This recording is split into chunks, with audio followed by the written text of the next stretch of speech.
When you think of a Cyclops, what's the first image that comes to mind? Is it a hulking, one-eyed monster, savage and lawless? Or is it a master craftsman, forging divine weapons that shape the very cosmos? In Greek mythology, the Cyclops is both. They are one of the most contradictory creatures in the entire pantheon, representing both brilliant creation and brutal destruction. Their name literally means round eye, a fitting description for that single, terrifying eye set right in the middle of their foreheads. Today, we're diving deep into the two very different faces of the Cyclops, the divine smiths and the bloodthirsty shepherds. Let's start at the beginning with the first generation. These weren't your average cave-dwelling brutes. The elder Cyclopes were divine beings, sons of the primordial deities Uranus, the sky, and Gaia, the earth. The three most famous brothers were Arges, whose name means the bright, Brontes, the thunderer, and Sterops, the flasher, as in lightning. These three were smiths of unimaginable power and skill. But their own father, Uranus, was terrified of them. He feared their immense strength and monstrous appearance so much that he locked them away in Tartarus, the deepest, darkest pit of the underworld. When his son Cronus later overthrew him, you'd think he'd free his powerful uncles, right? Wrong. Cronus kept them imprisoned, just as his father had. Freedom finally came with Zeus. When Zeus launched his rebellion against Cronus and the other Titans, he knew he needed an Aeolus with extraordinary power.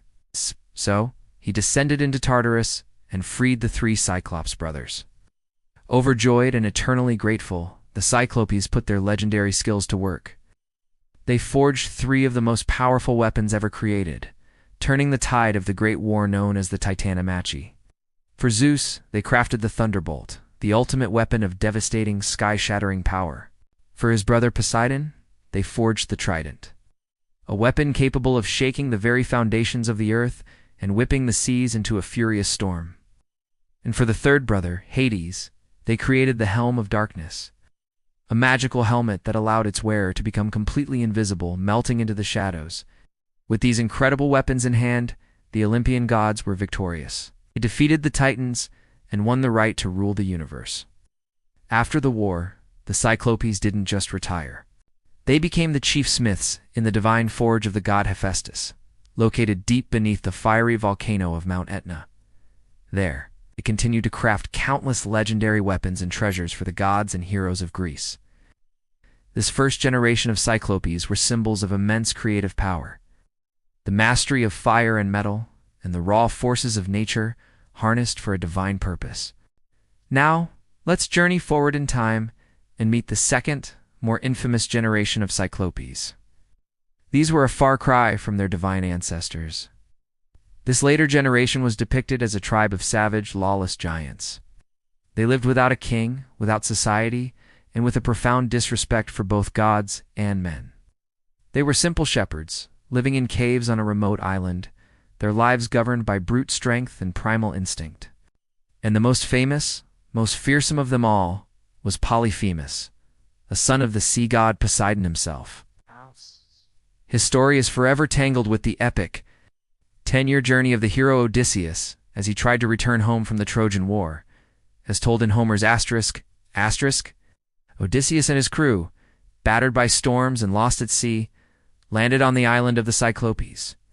Being Greek, they expected a certain code of conduct called Xenia asterisk, the sacred duty of hospitality to strangers. Curious and hoping for food and shelter, they wandered into a massive cave, not knowing it was the lair of Polyphemus.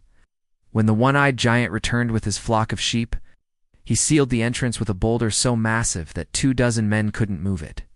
He had trapped them. When Polyphemus saw the strange men in his home, he showed no hospitality, laughed at their customs, and mocked the gods. Then, in a horrifying display of brutality, he grabbed 2 of Odysseus's sailors, smashed their heads against the rocks, and devoured them whole, cracking their bones like a mountain lion. The next morning, he did the same with 2 more. Odysseus and his men were trapped, watching in terror, knowing they were next. Odysseus, a hero known for his mind, not just his muscle, knew that a direct fight was suicide. He needed a plan. That evening he approached the giant and offered him a goat skin of some extremely strong, unwatered wine he'd brought ashore.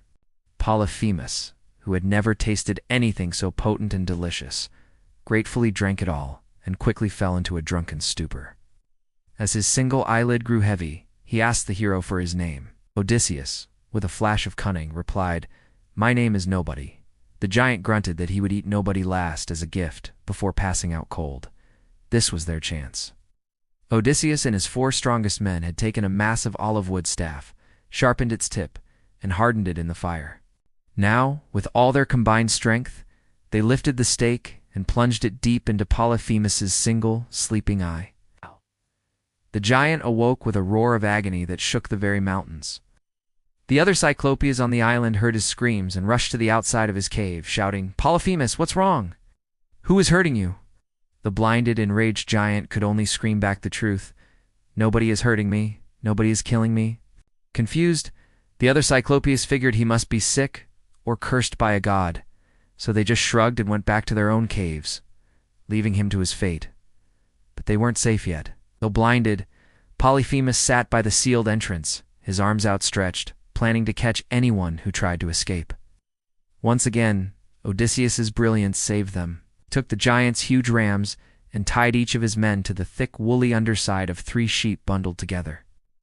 He himself clung to the belly of the largest ram. The next morning, when Polyphemus rolled the stone away to let his flock out to pasture, he ran his hands over the backs of each animal, making sure no men were riding them to freedom. He never thought to check underneath. One by one, the men were carried out of the cave to safety. Once they were all back on their ship and safely out to sea, Odysseus's pride, his hubris, got the better of him. He couldn't resist taunting the monster he had outsmarted. He shouted back to the shore, revealing his true name. "If anyone asks who blinded you, tell them it was Odysseus, son of Laertes, from Ithaca."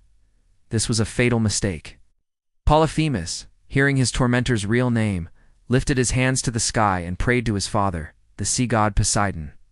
He cursed Odysseus, begging Poseidon to ensure the hero would never see his home again, if he must. That he would arrive late, alone, having lost all his companions, and find a world of trouble waiting for him. Poseidon heard his son's prayer, and that curse would follow Odysseus across the sea for the next 10 agonizing years of his journey. So the Cyclops stands as one of mythology's great contradictions. On one hand, you have the elder Cyclopes, divine artisans, the master smiths, who armed the gods and helped bring order to the cosmos. On the other, you have Polyphemus and his tribe, symbols of lawless savagery, a force of nature untamed and hostile to civilization. Their stories, from the forge of Hephaestus to the bloody cave on a forgotten island, remind us that great power can be a tool for magnificent creation or an instrument of brutal chaos. Thank you so much for joining me on this journey into the world of the Cyclops. If you enjoyed this exploration of Greek mythology, please hit that like button and subscribe for more deep dives into the stories that shaped our world. See you next time.